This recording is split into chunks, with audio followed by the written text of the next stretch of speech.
अस्सलाम वालेकुम दोस्तों, आज हैं 3 जनवरी 2025। तो आपको जी आप लोग शिकवा शिकायत करते हैं कि जी आप जब भी जो है ना काले माल्टे की बात कर रहे हैं 3,3500 से कम बात ही नहीं कर रहे हैं। हम गरीब तो बर्दाश्त अफोर्ड ही नहीं कर सकते, सिर्फ देख ही सकते।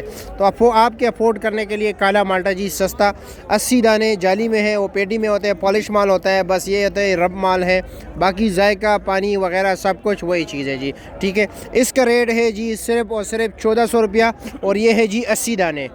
आपको ये कहाँ पर मिलेंगे? ये आपको अमरूद के सेक्शन में कोने में इस जो है ना भाई, ये रॉन्ग टर्न वाला जो मुई का जो सीन होते हैं उसमें ये ट्रक इस्तेमाल होता है ना, इसको देख ले जी, ये आपने जहन में याद रखना है। ठीक है, रॉन्ग टर्न वाला जो ये ट्रक खड़ा है इसके सामने ये हमारे दोस्त खड़े हैं, ये आपको काला माल्टा देंगे अगर इनके पास हुआ तब कल, लेकिन ये आज का रेट है। और ये है जी 700 के 60 दाने, ये है शकरी, 80 दाना 750 रुपये का।